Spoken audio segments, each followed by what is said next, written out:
Guys, welcome to the I Love CVille Show. My name is Jerry Miller. It's good to be with you on a Tuesday afternoon.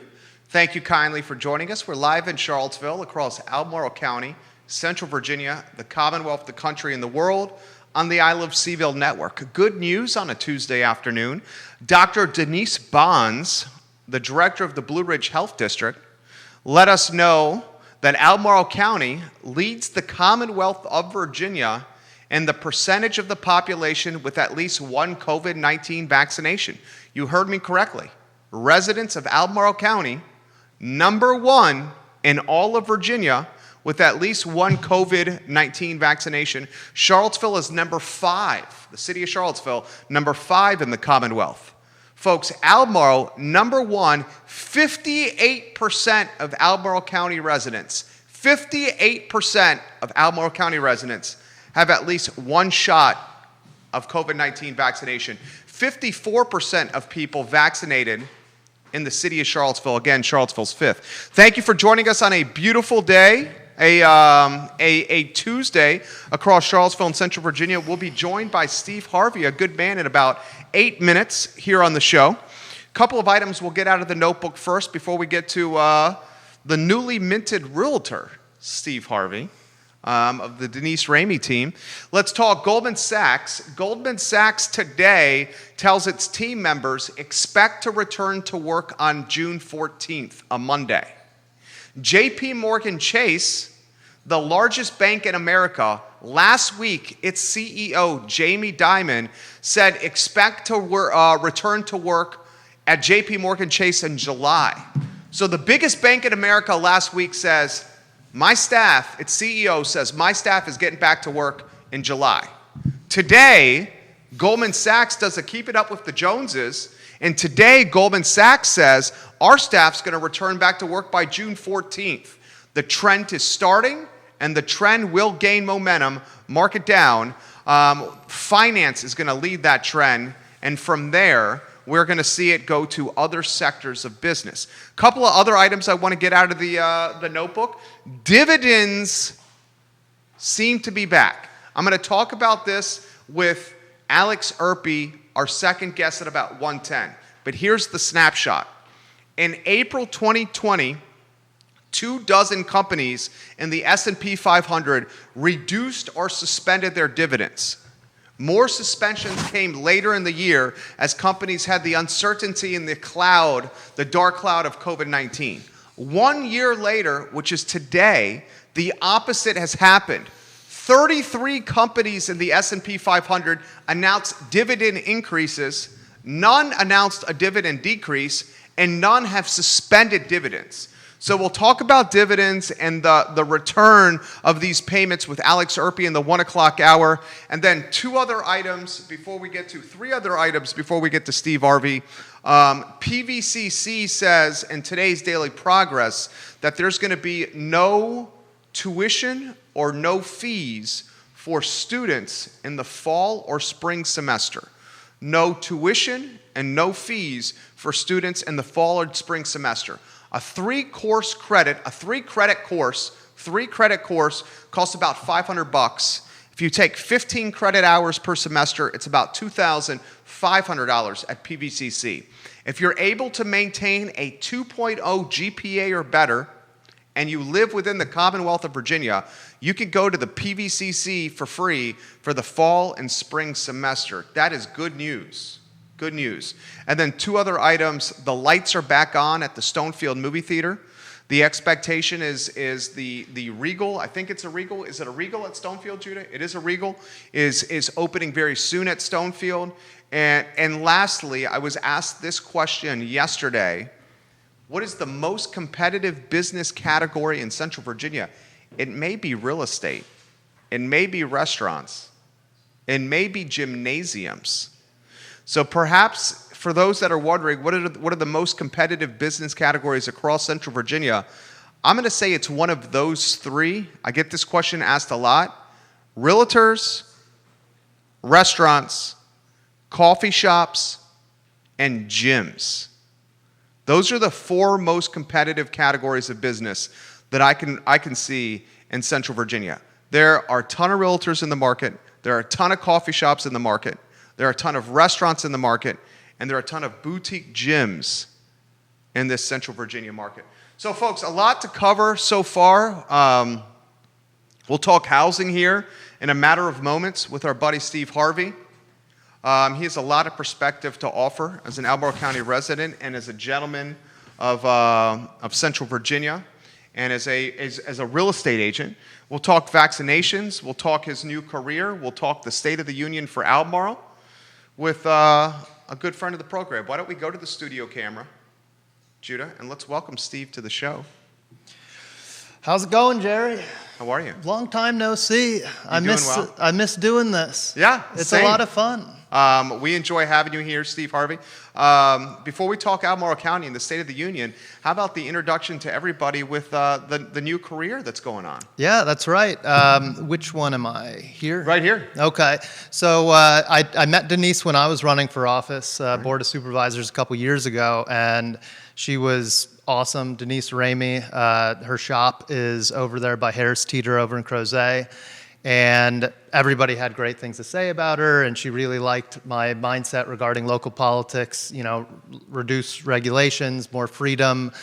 You know, we stuck mostly to the local stuff. There wasn't a whole lot of conversation about the president and all these kind of things. Sure. But she liked where I was coming from regarding She was a big supporter of your campaign. Oh yeah. She donated, she helped out, she, you know, did all kinds of stuff. She endorsed? Yep.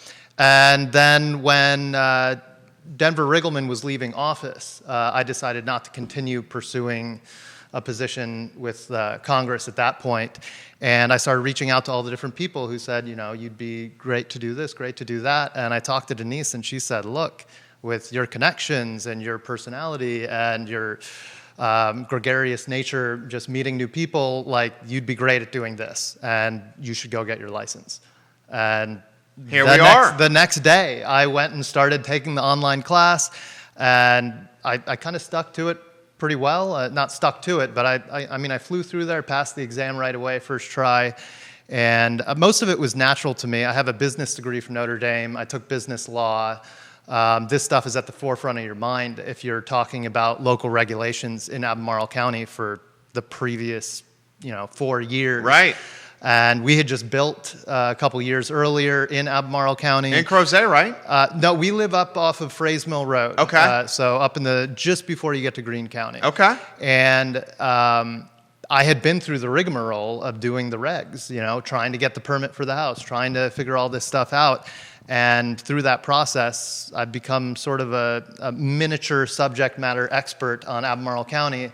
And that's really needed. Because, I'm showing somebody a house, and we look out the backyard, and there's this big, strange open space. And, well, somebody might be able to build there. And I can jump right in and say, this is a homeowners association. They built all these houses. That is stormwater relief runoff area that is mandated by the county. There you go. And there's no way anybody is going to build a house behind your house because these are the regs. And I know these things at this point. Inside and out. Yeah, inside and out. And so it was a great fit. I've been working with her since January, showing properties. You know the game. And it's a very strange market. I guess we could talk about that some more. I definitely want to talk about that. Fresh. So much I want to cover with you. So he ran for Board of Supervisors, came very close to Ann Malik, who won. She was the incumbent. Had a very impactful campaign where a lot of key items got in the news cycle because of his sweat equity and his shoe leather hitting the streets of Albemarle County.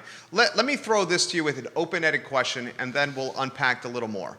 What is your State of the Union for Albemarle County right now? Ooh.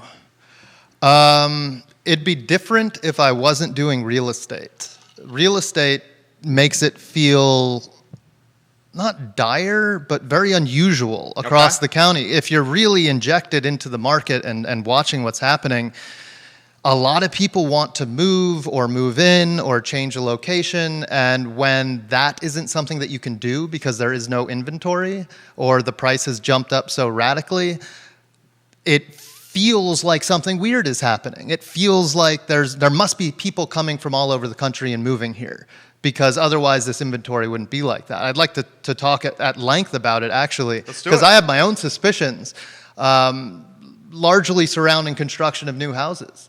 A lot of people that would like to construct new houses simply can't because of the increase in lumber costs.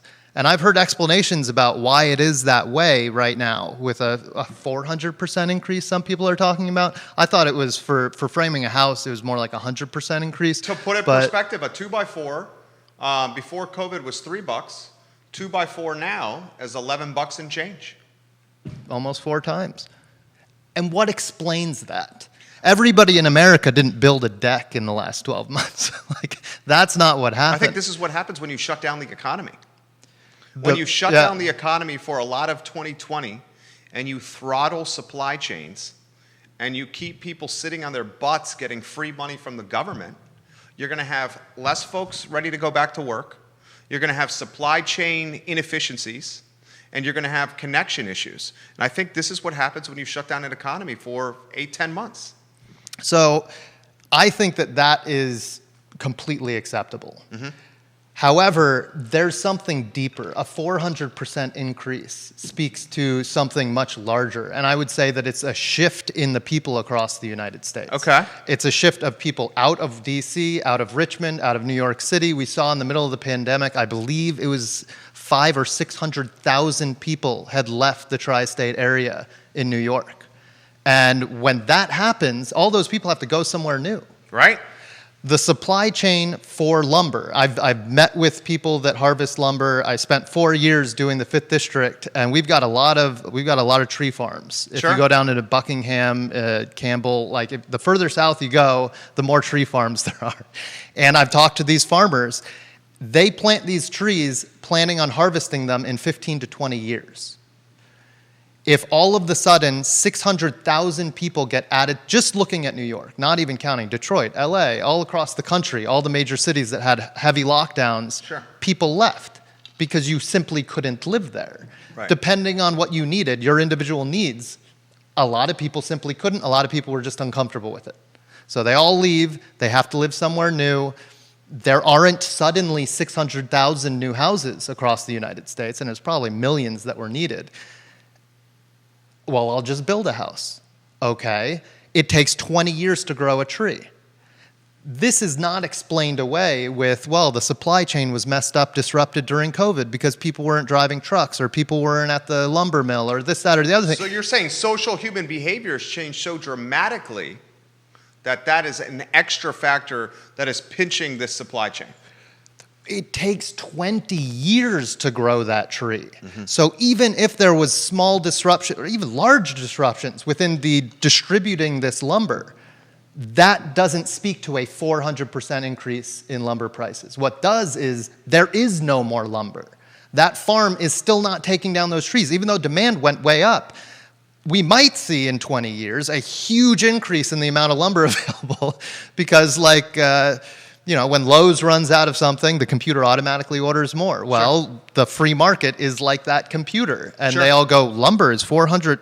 We need to plant some trees. Well, let's go plant a bunch of trees. Right. And so you might have people shifting to that market. I think that they have the long-term so in mind that maybe the market won't adjust that rapidly.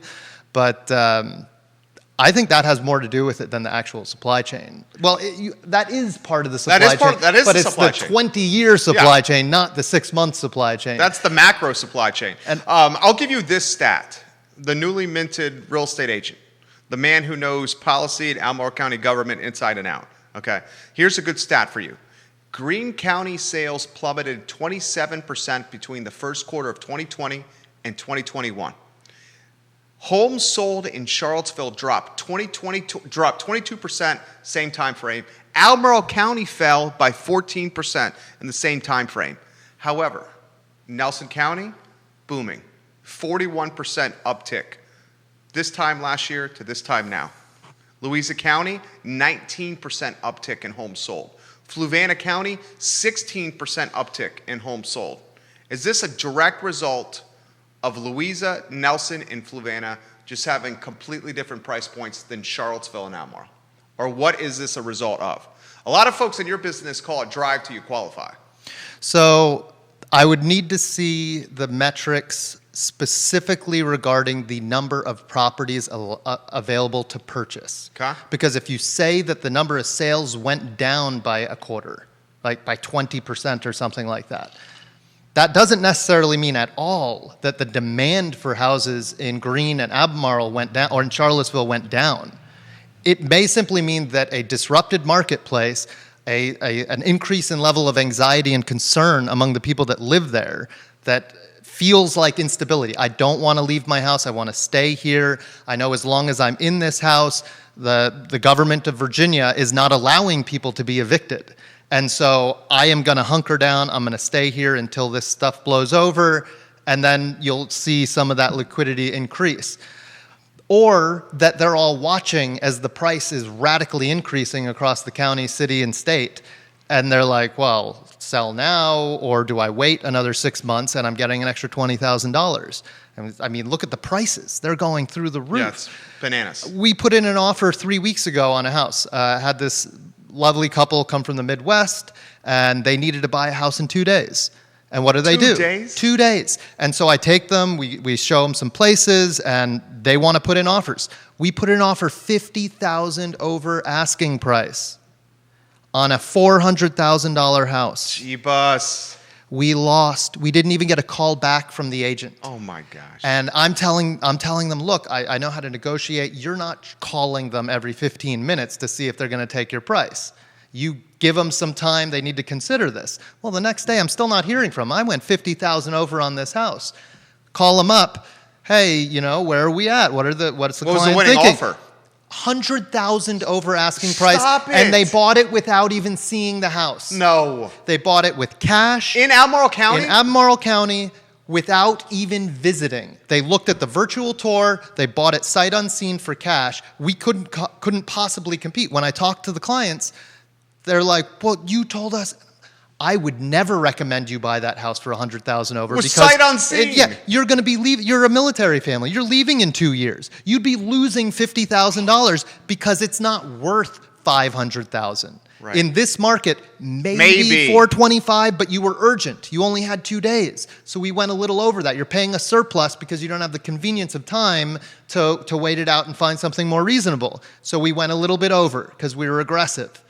But And they needed a place to live. Going 25% over on asking price, sight unseen, no inspection. No inspection. Stop it. That really happened? You can't compete with that. No. A normal buyer, I wouldn't suggest you compete with it. Like, that's insanity. Now, I saw the house. It was a nice house. It's not good. They're going to find some things in an inspection. And in this market, these people were going to just say, whatever, we'll take care of it. But still, I never would allow somebody to take a house sight unseen and no inspection. Crazy, but that's the market we have right now. So you see that, you said 20% reduction in sales. That's a sellers not putting things on the market issue more than buyers wanting it and can't get it issue. Well said. That was a very good description. In that example that you gave, the winning buyer was out of market and your clients were out of market. How many of the folks entering this Central Virginia market are not from Central Virginia? I would love to know that because that is a Do you think fascinating it's half, 50%? Well, that's going to be the big question in 2 years for you and me. Yeah. I mean, if I decide to run again. Are you going to run again? I was going to ask you that. We're seriously considering it. Okay. I've been quietly reaching out to people and seeing, like, are you going to try it this time? Do you want to try it this time? Because it's expensive, it's time consuming. I've got twins. There's a lot of reasons that I'd rather not. But there's a dearth of people coming forward to do it. And so we have Jerry Miller going, Scottsville I'm going to District. stick to it. And I'm going to put in an extra 2 years of Yeah, campaign, right? which is Early. awesome. I love it. I think it's going to be the norm. I was going to put you to the question, though. Have you decided what party you're coming from? I'm going to run as an independent. Independent I'm going to party. run as an independent. I think an independent could gain some market share in Albemarle County. As you know, in the Scottsville, there's 3 voter areas in the Scottsville Yep. district. The Glenmore area, the Mill Creek area, and the Scottsville area to the Buckingham County line. I think an independent would appeal to those 3 voting blocks. I've got to think, and I'm going to throw it back to you, if it's, say, conservative estimate, let's say a third of the buyers coming into Central Virginia and buying some of these homes, because we're now a Zoom town. Have you heard this moniker? No. The Zoom town is the husband or the wife that can work from an ISP but has a big city paycheck and a job in like DC or That New is York spelling City. doom. You Right. call it a Zoom town. It's called Zoom Town. Call it a doom town. Yeah, this is like Tombstone all over again, like the gold rush. If you have a bunch of ghosts essentially living in your town, and these people are no longer working in local businesses, and who knows how welcome they are to actually go and proffer business at local businesses. Okay, so Right, I love how you think about a lot of stuff here. Yeah. So why do you call a Zoom town a doom town? Because that's what it feels like to the people that have lived here for the last 30 years. I'm sure. They look at their neighbor's farm. They see that this one broke my heart. I know a farmer who had been renting or had a deal with a landowner that had a farm, and he had been putting his cattle out there for like 15 years. This is in Albemarle. This is in Albemarle County. Okay. And he had been he said, look, I'll hay the grass, I'll make it bucolic, it'll be wonderful for you. But the owner was like, I want to keep it in land use, I want the reduced taxes, but I want it to be a farm like it was in the past. Well, a family comes in, I believe they were from Long Island, and they say, look, we're buying this house. And he goes, well, I had this deal with the previous, and they go, we're not interested, we want it to go back to nature. Back to nature. Now, as a guy that spent the last 2 years turning 15 acres of what was previously, it was woods that they had been harvesting these trees You're every talking your 20 land. years. My land, 15 acres. Yeah. I've spent the last 2 years trying to turn it into arable farmland. 2 years of chainsaw, of excavator, pulling stumps, brush burn, sowing seed into the ground, putting down lime, back-breaking work, machines, rent, diesel fuel, all this energy, effort. We don't pollute we pollute as little as possible, but there's pollution involved when you got diesel machines running to pull a stump out of the ground, and you have this beautiful farm that somebody literally broke their back making 150 years ago with a horse and a plow to pull all the stones out of the ground. And these people come in from out of the state and say, we're letting it go back to nature. What do you even say to that? What do you like? I mean, they bought the land. It's their land. They can do what we want. And I'm fighting for them to be able to do what they want. But when you hear that, it speaks to when you say Zoom Town or Boom Town, these people probably still have jobs because they were only 50 in their mid-50s. Yeah. We're getting it. They probably sold their Long Island whatever, much smaller place on a smaller land, and got the big bag of money and came here. Or even scarier, they kept it. And which exacerbates the housing problem all the way across the board. Even scarier. So you say Zoom Town, and I say, well, for my constituents out in Whitehall, that feels like Doom Town because all their neighbors are leaving, the people they've known their whole life. Somebody comes in from out of state and turns what was a farm for the last 150 years into nature, which means brambly weeds and rickety little trees that may or may not make it. But I know one thing, those cows are living somewhere else now. Devil's advocate for the sake of a talk show. All right, I'm playing devil's advocate with you for the sake of a talk show. This is strictly for the sake of a talk show. A Zoom town, take in Central Virginia, let's just say the Albemarle County municipality. If you have a husband and wife working for, say, Deloitte in DC, in a law firm in DC, and they're able to work from their computers and Zoom at home in Albemarle. Mm-hmm.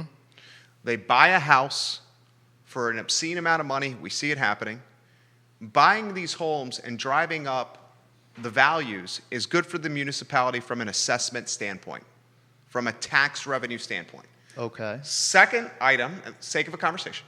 I know you're going to disagree with this. I'm keeping it inside. The second one I'll throw to you is if you're able to work remotely from an ISP in your computer for a DC law firm, for a consulting firm, for Deloitte, whatever the hell it is, you're then not getting in your car, driving on Albemarle County roads, polluting Albemarle County from your car, causing congestion in your car, potentially accidents on the roads, right?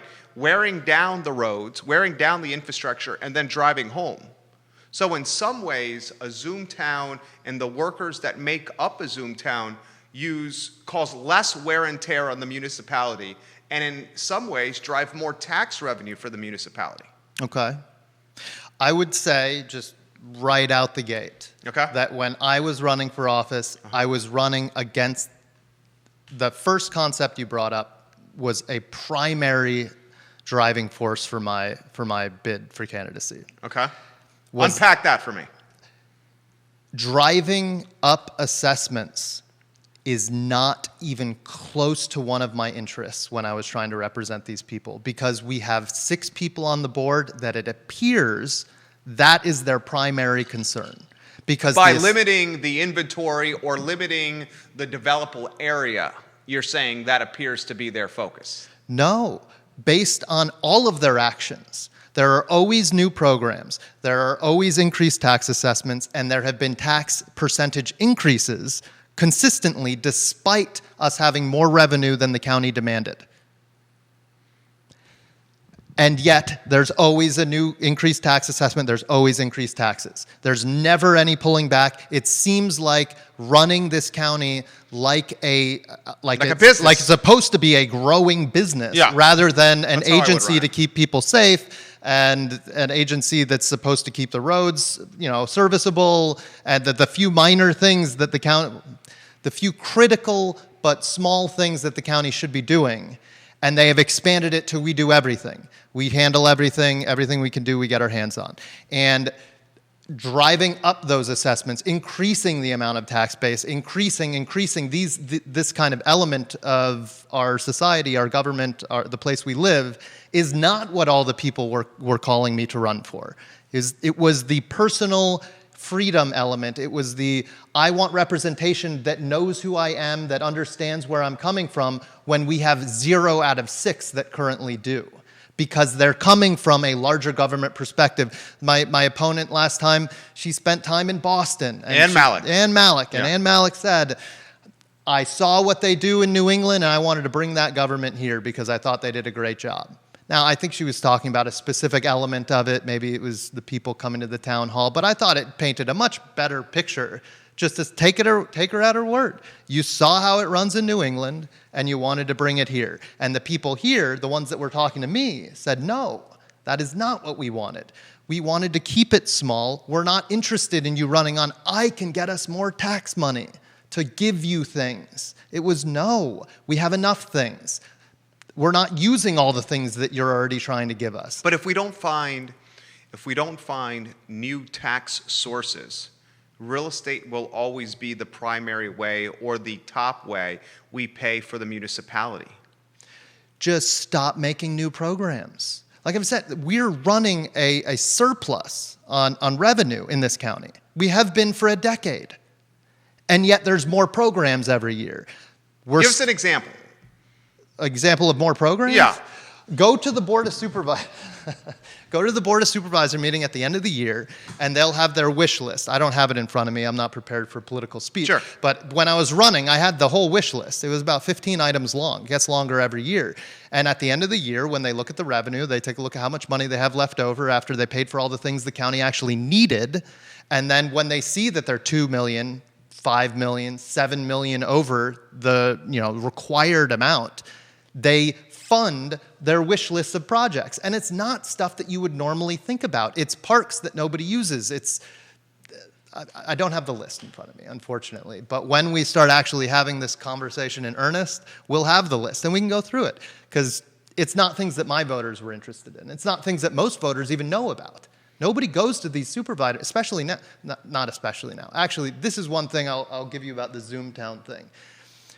The increase in engagement in political and government-related things because of Zoom is through the roof. Yeah. And it's fantastic. That's a positive. I was the GOP chairman for Charlottesville years ago.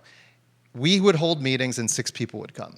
Literally 6 people would come for a town that had 40,000 people. And that vote, 10,000 people would vote Republican. And there would be 6 people at the meeting. And there was no engagement whatsoever. So under Dan Moy's leadership, Dan Moy is doing an excellent job as GOP chair in Charlottesville. Professional, handling things, on the ball, doing great, connecting with the youth over at UVA, the Young Americans for Freedom, or YAF. Yeah. He's doing a wonderful job. And when you log on to one of his Zoom meetings, he does it every month, almost every month, It's full. There's like 30 people in there. He's got 600% increase in engagement just in a GOP meeting where they're not deciding Really anything. Should we give $500 to this? Should Sure. we do that? And it was very small before. It's still small now, but it's 6 times bigger than it used to be. And the same with I've been talking to Neil Williamson every once in a while. Yeah, I think Neil might be watching. Yeah. Hey, Neil. Neil You're Williamson, awesome. Free Enterprise Forum. Neil Williamson is one of my favorite people on the internet because I don't have time now. Okay. I've got 3 kids. I've got a farm I'm trying to build. He I'm gets you trying the to do news real estate organized. thing. I get an email from him, and it tells me all the sneaky little things going on at the county that you never come across unless you actually go to the Board of Supervisor meeting. But I was talking to him about it, and he's saying those Zoom calls are jammed. It's full of people. They're all engaged. They're interested. There's questions in the chat. Is there chat? Yeah, there's a chat box. Yeah. And that's fantastic. Hopefully, the county can be more responsive now as they see that we need to get more people engaged. We got to get more people running. I mean, Liz Palmer's successor her hand-picked successor is running unopposed.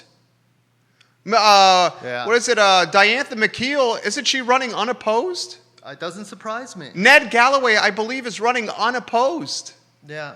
That's one of the reasons why I'm running. It's definitely one of the reasons why you ran.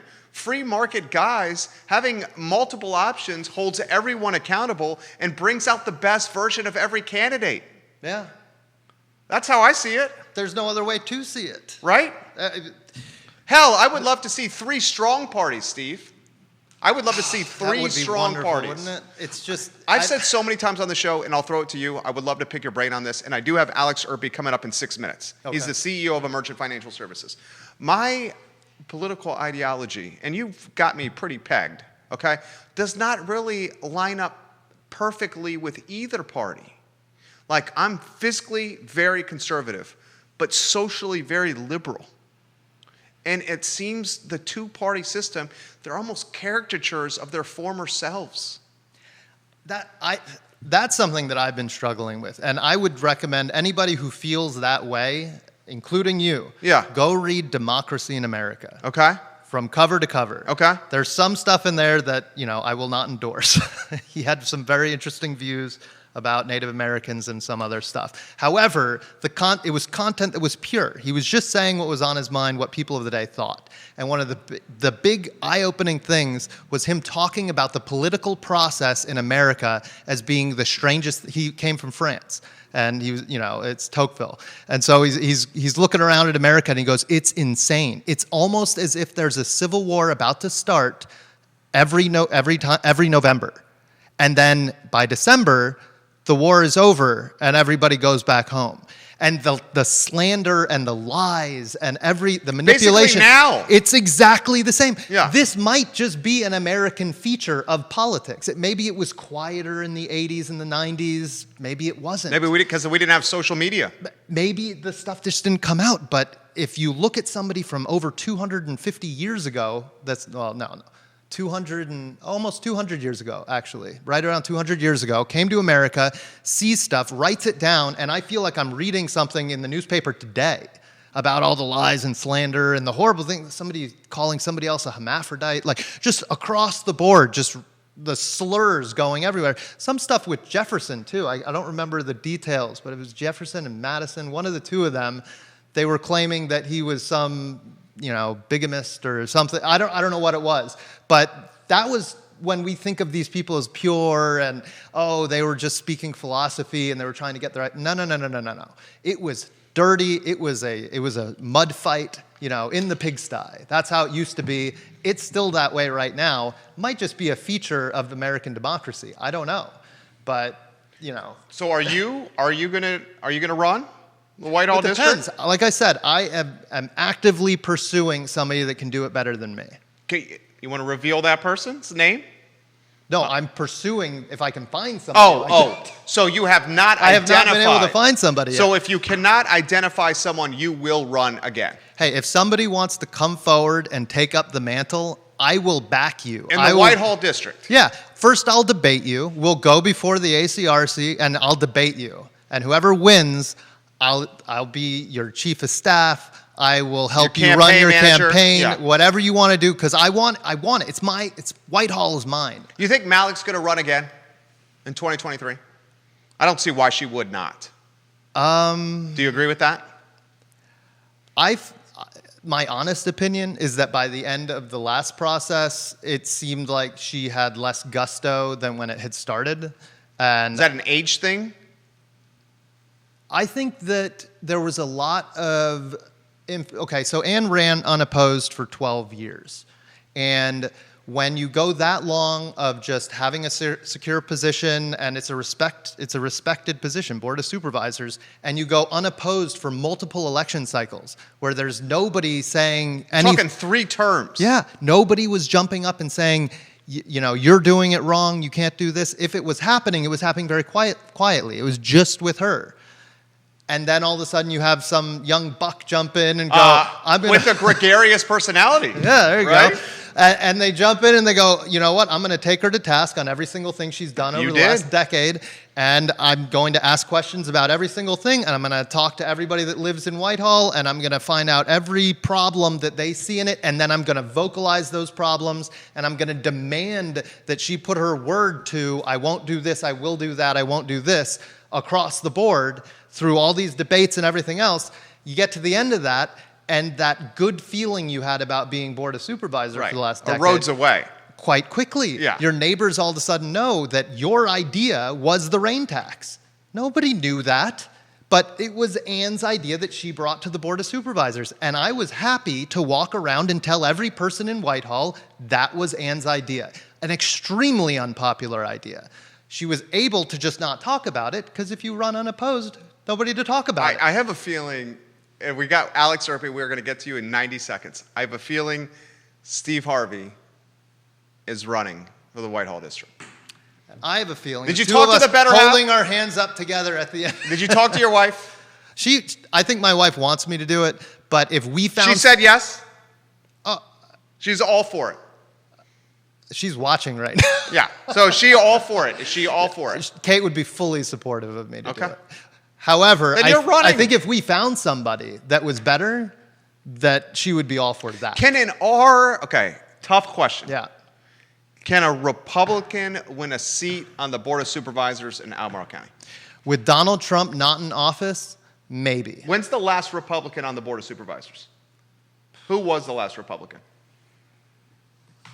Neil Williamson, if you're watching, Sean Tubbs. Neil, put it in the chat. Last Republican on Albemarle County Board of Supervisors. I'll Google that too. Do you know? If it was Ann's No, there was somebody left after. The last one in City Council was Rob Schilling. Yeah, we all know that.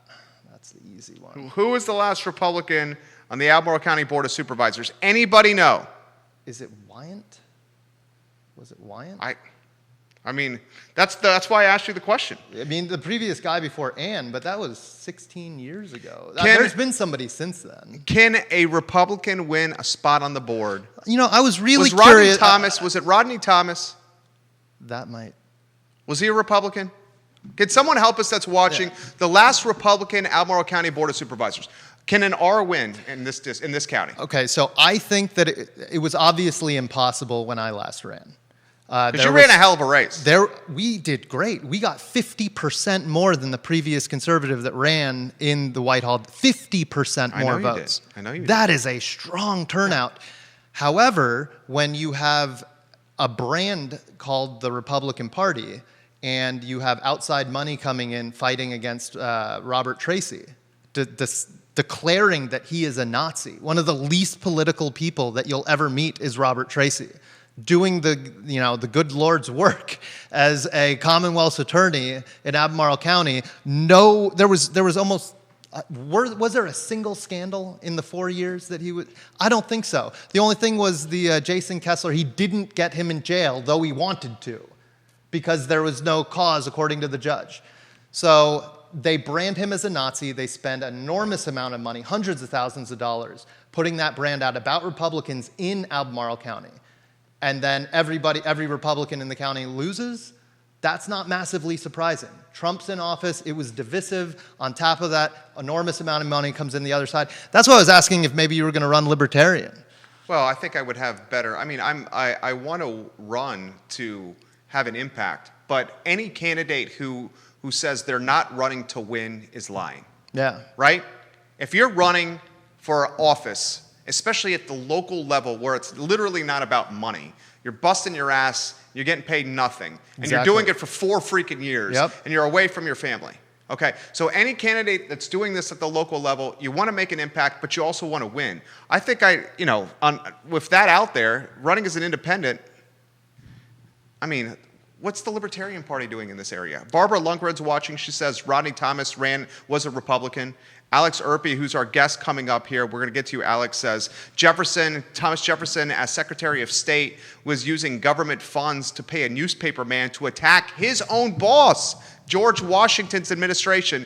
There is nothing new under the sun today. That's what I was saying. That is exactly what I was saying. So don't get downhearted. Everybody, do not be like America is coming to an end. We might just be doing this 50-year loop where things get super intense.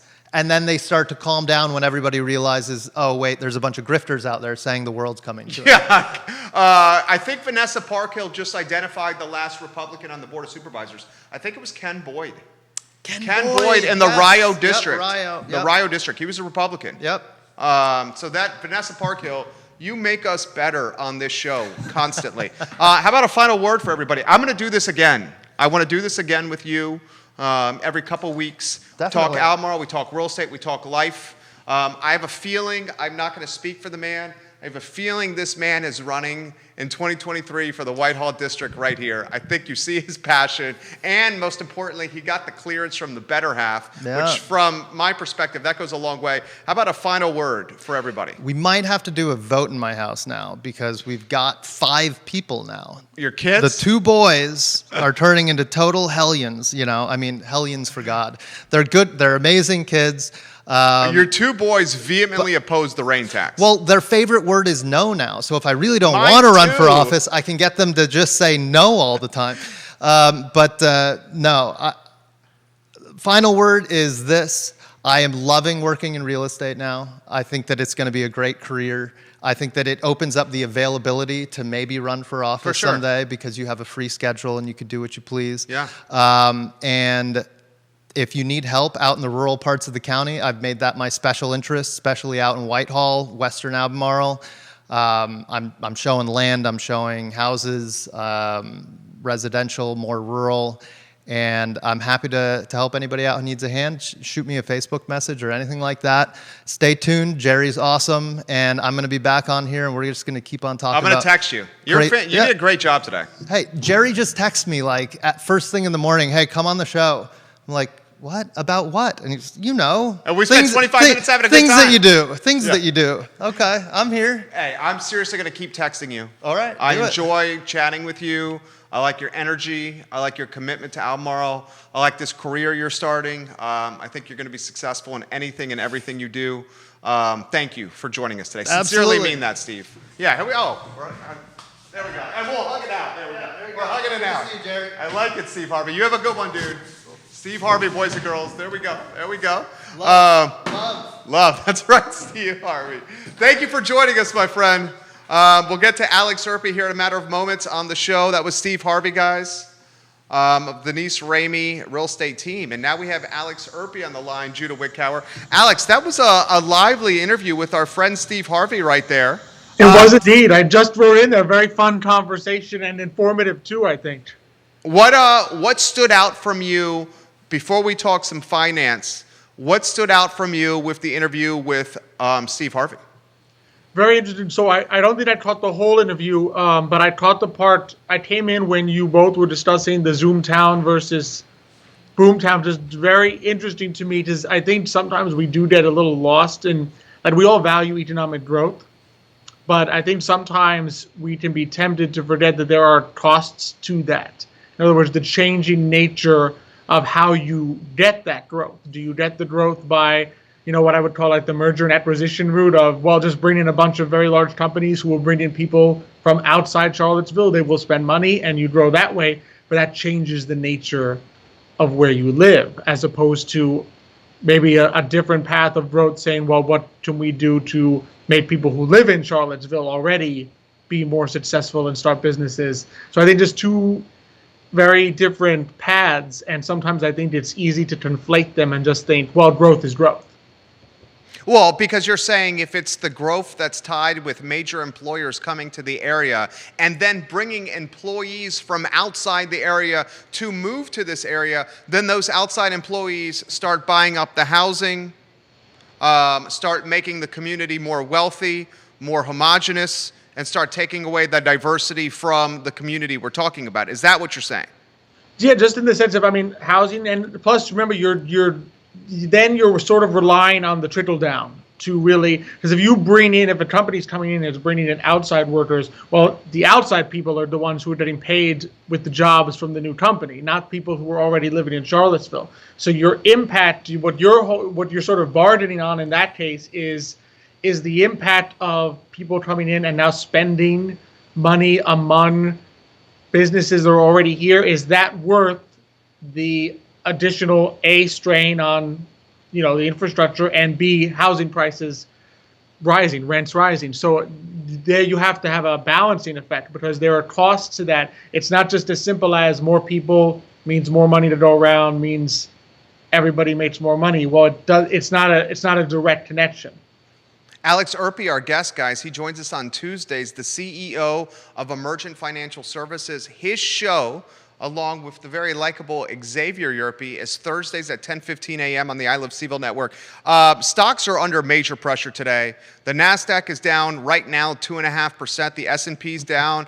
Dow's down. The Russell 2000's down. All of them are down. Treasury Secretary Yellen says rates may need to increase earlier today to keep the economy from overheating. Is Yellen's press conference from this morning what's causing the markets to go down now? I do think it's having a major impact. I think the markets have showed themselves to be very susceptible to getting spooked by anything that either the Federal Reserve or the Treasury says, particularly as pertains to higher rates. The markets, the stock market in particular, let's face it, they have been very large beneficiaries of very low interest rates for a very long time, going on 10 years now. And we really last saw this kind of little spook in late, and so I'd say 2018, when the Federal Reserve actually did raise rates a couple times and then promptly backtracked because of how spooked the market got by that. Because you have to remember, a lot of these very large companies, they have been used to doing their stock buybacks, borrowing at very low interest rates, borrowing from the Federal Reserve at almost zero and then buying some stock. So the idea that those rates may go up on them is, I think, spooks some investors, and we're seeing a little bit of that today. Alex Urpí, our guest on the I Love CVille show. Let's talk, I want to talk about that comment that I heard after Real Talk about Latinx buyers are the booming and growing demo across the country when it comes to buying housing. This is the next popular wave. We've heard of millennials. Now it's Latinos really getting into the market. I want to talk about that here in a matter of moments. Before I do, how about the comment we started with of the return of dividends? This time last year, dividends were either being cut back or were being wiped out altogether. Now we're seeing a lot of companies saying, not only are dividends back, but we may uptick dividends. What did you make of this story that came out today? So it is interesting. I think we've sort of seen this happening, I would say, even from the beginning of this year, because, as I said, a lot of companies that pay dividends, they're value companies. So if you think of value versus growth, and last year, without a doubt, growth was the clear winner. I mean, growth hammered value last year, in part because, like you were saying, some companies got rid of their dividends, some companies cut their dividends. There was just a general sense that your traditional big names were going to struggle given the pandemic. And growth, particularly in tech, just took off because tech companies tend to not pay dividends because they're at that early stage. I think this year, we're seeing, I think, a return to value. And we've been seeing that even leading up to the news that some of these dividends were coming back. Even starting January, February, March, we were seeing sort of that inflow. I mean, you and I have been talking about a little bit that flow out of tech/growth back into value. I think in some ways in anticipation of this, and in some ways just because those value companies were bound to catch up sooner or later. There's always, my dad and I are always talking, and Xavier and I, about that there are cyclical swings in sectors just as there are in the economy going up and down. And you just have to be aware that those swings are going to happen. You can't always time them perfectly, but as long as you have exposure to both growth and value, you're going to be in a good position when those swings happen to then just rebalance and get back to the exposure level that you want. This time last year, guys, 24 companies, you heard me correctly, 24 companies in the S&P 500 reduced or suspended their dividends. 1 year later, right now, the opposite has happened. 33 companies in the S&P 500 announced dividend increases. None have decreased them, and none have suspended dividend payments. Those reinstating dividends, some you may know, TJ Maxx, Universal Health Services, Darden Restaurants, who owns a bunch of Olive Gardens in the area, Marathon Oil, Ross Stores, just to name a few. I mean, how do you characterize this economy right now? So it is somewhat tricky. One thing to always keep in mind with dividends that sometimes I think maybe the retail investor doesn't always think about is a stock has several decisions, but two major decisions historically of what to do with money that they have, right? Their earnings. You can either invest it in a new project in the company or somehow pay it back to the shareholders. That's either stock buybacks, dividends, some other way that you return to the shareholders. Traditionally, returning it to the shareholders means you don't have any better ideas of what to do with it than to just return it. So part of this, I think, is just these companies returning to where they were because investors like dividends. Investors see, well, if you raise your dividend, you must be doing a good job. You must be feeling good as the management of the company. I think the other thing, though, to keep in mind is this may also be a little bit of sign of uncertainty for me, because a company putting money into dividends, returning it straight to their shareholders, is also a way of management saying we're not exactly sure that there is a better return project, a better internal return project for us in the future than to return this money to you. It's why, think about it, for a decade, Apple never paid a dividend. Why? Because Apple was churning out all their... They were innovating. They were putting into a new idea. When they had the iPad, they were thinking of the iPhone. So they're doing it that way. At the point at which you're just increasing your dividend, that's also a little bit of uncertainty in the sense of we're not sure what's on the horizon in terms of us as a company, management. So the best thing we can do with our earnings is to return them to shareholders. So it's a plus in that earnings are good enough. They feel confident to do this. They're not cutting their dividends. But it's also something to keep in mind. Do they have a better project, especially if you're an investor looking at, because I know some people do like to do individual companies as opposed to like ETFs and funds.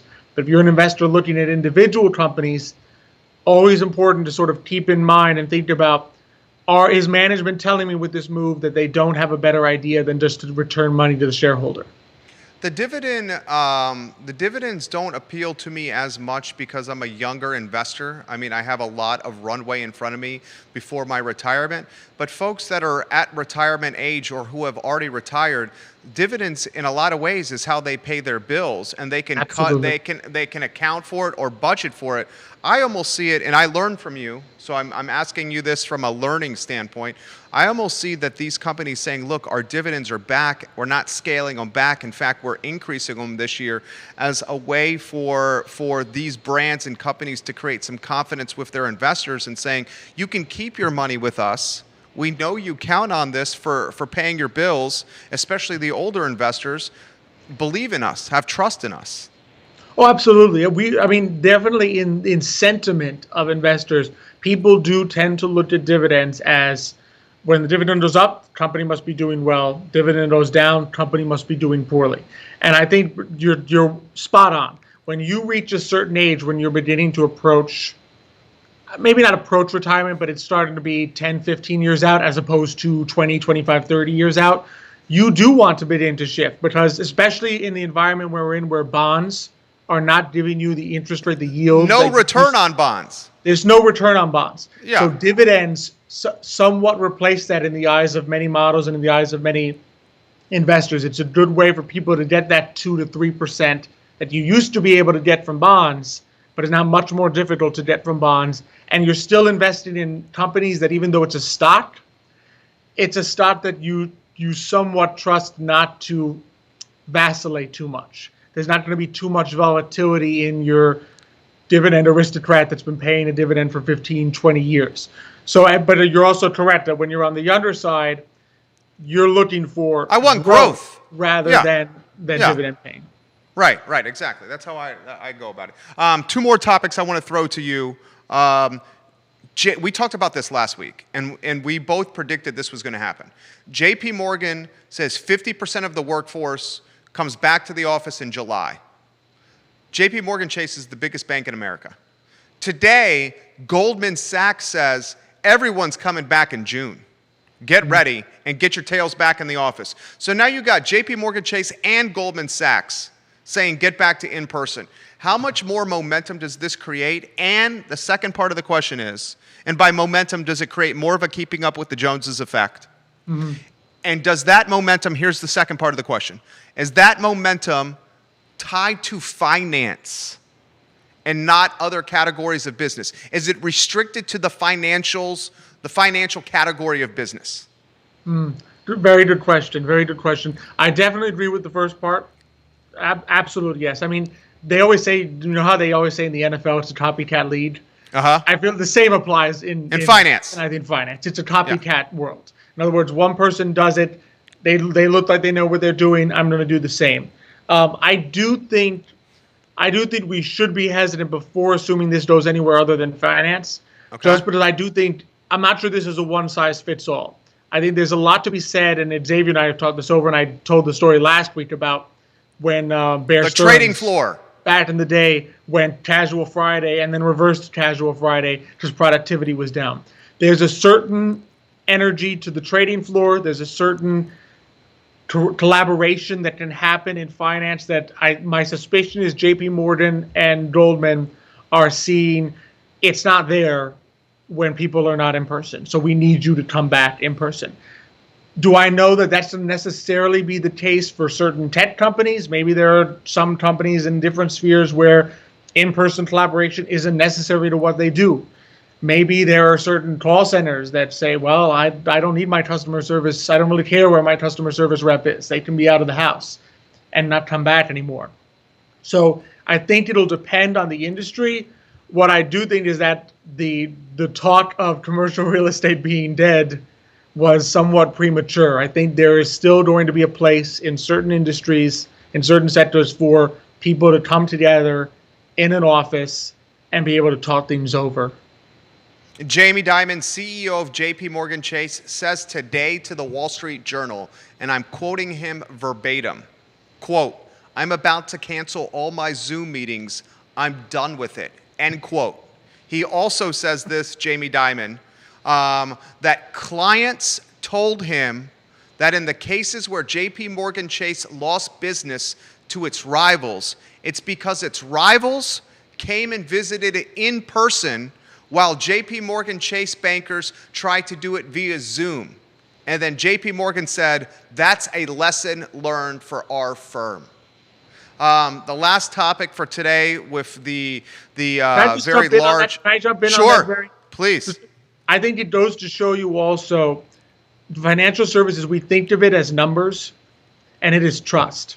It's relationships. And it's relationships and trust. And to the extent that you cannot replicate a relationship on Zoom, you cannot replicate the level of trust on Zoom. So as someone in financial services, being able to meet your client in the way they want to meet is so important, because that's how you build the trust. You're going to just interact with me the way I say it doesn't cut it, because you're trying to build a relationship, not just selling them numbers. Well said. And you know what? I think that's not just finance. It's advertising. It's getting people to vote for you at the voter booth. Like the gift that you have, the gift that we both have, is we have the gift of human connection. We can find people, I'll cut to the chase, all right? People generally like us. We can talk about a lot of things. We make folks feel very comfortable in our presence, and we can figure out what makes people tick very quickly in the conversation or the human connection that's happening. And from my standpoint of being in business for 13 years, I'm not, selling advertising strategies. I'm showing my clients why me personally, the owner of this business, is going to help them in any aspect of their life. That's what it comes down to. 100%. That's exactly what it is. It's saying you're not selling performance. You are selling, I can help you. And here's how. Exactly. And here's how. And not just in what you might think I do. In other words, me helping you in your finances, me helping with financial plans, investments, helps you go out and enjoy your life. Exactly. In other areas. Because you're not worrying about your finances and your portfolio. We provide the same service for our clients. You just do it in finance, and I do it in branding and advertising. It's exactly what he just said. Now the last topic I want to throw to you is I heard this in passing after the first show today, the real estate show we do with our buddy Keith Smith. Yes. And he says to me, the booming demographic in the country for folks buying housing is Latinos. And he said to me, ask Alex, we'd like to do a roundtable on this topic, that Latinos are the booming demographic of people buying houses in America. And then he said, let's pick his brain of Latino agents that we could bring on the roundtable, or attorneys, or folks in closing, appraisals, or home inspections. And you and I in our pre-production meeting were scratching our head, and what did we discover? I think I know one Latino real estate agent, and he's been on our show, Johan Torres. We had him on today, mañana, towards the beginning. That he works in that field. There's just not. Only one in Central Virginia. That I know for a fact in Charlottesville. I'm not 100. I mean, there may be others that haven't made yet. I'm gonna actually put the call out on that maybe on today, mañana. Be like, if you are a Latino real estate agent and we don't know you yet, reach out to us if you're in this field, because we want to get to know you and go who's out there. It's not surprising because, I think at this point, more than half of all population growth in the U.S. is from Latinos. And so, when you're a young growing population, first thing you do is you're going to buy homes. You buy homes. Yeah, you need a place to live. Yeah. Exactly. And just, more people in that field would be fantastic, because that's another, talk about a trust industry. Someone who's helping you find the place where your children will live and grow up. You really want to have a good connection with them. So let's just highlight what we're talking about here. Central Virginia is roughly 300,000 people. Central Virginia. And arguably one of the most connected men in Central Virginia, the entire population, Alex Urpí, and definitely one of the most connected men in Central Virginia with the Latino community, Alex Urpí, can think of one agent that's Latino in Central Virginia. That's startling. Right? It is surprising. There were two, but I know one left. Yeah, Olga Morris moved to Puerto Rico. She was like the mastermind of... And you said she got all the business, right? I can't tell you how many times when Olga and I would go visit people for Forward Adelante, the magazine, the networking group, that we would be just walking around talking to people, and out of the blue, someone would be like, Olga, ¿cómo está? And they just start talking, and I'd be like, Olga, who was it? I sold him his house. And I'm like, well, there you go. Everybody seems to know you from having sold them their homes. So there's just a good connection when and it's not even a matter of, a lot of times I think people mistakenly assume it's a language thing. And I'm like, it's not a language thing. Latinos can speak English. It's a culture thing. It's a connection thing that really makes that work. So, okay, second to last question, and then I want to ask you about today y mañana. Second to last question here. Sure. Why do we think there's one that we can think of, Latino, that's a realtor in a 300,000 person community? I cannot think of any Latinos that are appraisers, home inspectors, closing attorneys, in the title business. Why do we think that is? Tough to say. I would hope it's not. One thing that my dad and I have been really pushing on today, mañana, is just the idea of making sure that Latinos know that you can do anything. You can be in industries where traditionally people have maybe told you, oh, you can't be there. That's not what Latinos do. We've had a number of Latinos on, even in finance and insurance and other things, where people may have traditionally said, oh, that's not for Latinos. That's not what you do, right? And just to push that and say, hey, no, if you want to go out and be a real estate agent, go for it. And maybe we're finally getting to that next phase where we're transitioning even from like the Latino small business in, your tienda, your mercado, your that kind of thing. Into more white collar. The next generation, I'm hoping, of Latinos will now say, okay, my dad started a great business. I have this connection with entrepreneurship. Maybe I want to do it in law, in appraisal, in home inspection. You and your brothers. Exactly. Just my dad sort of laid the groundwork there, and then we said, all right, there was no one there to tell us you don't do this as Cubans. It was rather the opposite. It was people supporting us saying, no, you can do this. And not only that, but it's great. I mean, I can't tell you in Charlottesville how many people, when we first moved here maybe 10, 12 years ago, were just, when we would tell them right out of college, oh, I'm Cuban, I'm in this small business thing, the thrill when they found out we were like Latinos, like, oh, isn't that exciting? I've been looking for someone to do this with. So I think we're definitely reaching, I think, a great point where there's a lot of excitement to see Latinos doing things that maybe we weren't doing 10, 20 years ago.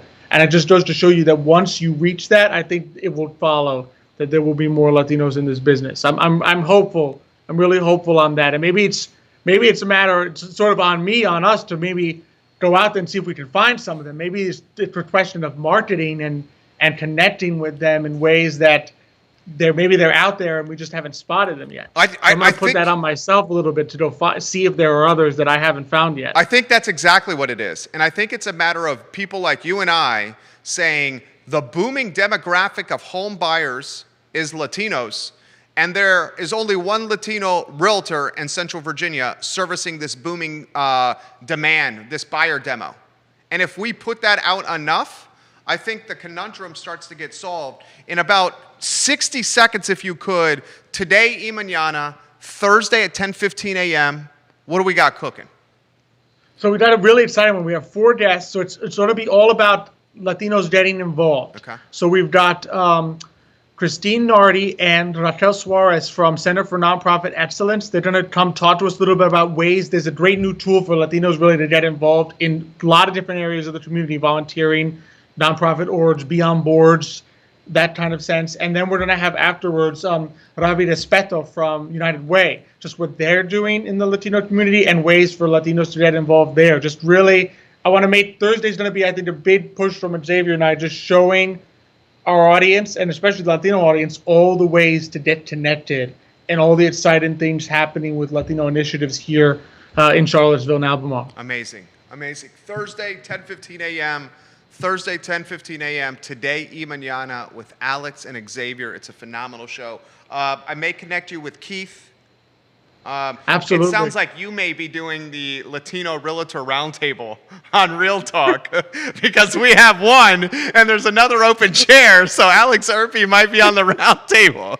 I'm happy to I'll come on and I'll chat with you guys. I can't imagine anything more fun than you would be so good at it. You're so good at it. I may be woefully inadequate on my real estate knowledge, but I know how to chat it up. So the man can talk. He knows how to talk. You are good people. I will see you Thursday morning, my friend. Same here. We feel the same way. Take care. Take care, Alex. Good guy right there. Please spread the word about that. Central Virginia, and I'm going to close with this. I will close with this message. The booming demographic in America is Latinos. The booming buyer demographic of housing is Latinos. In the Central Virginia community, there is roughly 300,000 people. One of the most competitive categories of business in Central Virginia is real estate. Explain to me why there is only one that we can think of Latino realtor in Central Virginia when the booming buyer demo is Latinos. That is an emerging sector of business for someone who wants to get into a new profession. especially someone that is Latino and can speak Spanish and is bilingual and can make a complicated, stressful process of home buying much more approachable and easier to understand. This is a career path waiting for someone to grab and to become the next Olga Morris in Central Virginia. Okay? I'm telling you right now. All right, I'm out of here. Steve Harvey, you were excellent. Alex Urpí, you were fantastic. It's the I Love CVille Show. Thank you for joining us on a gorgeous day to be alive, a Tuesday. You guys have a good one. Take care.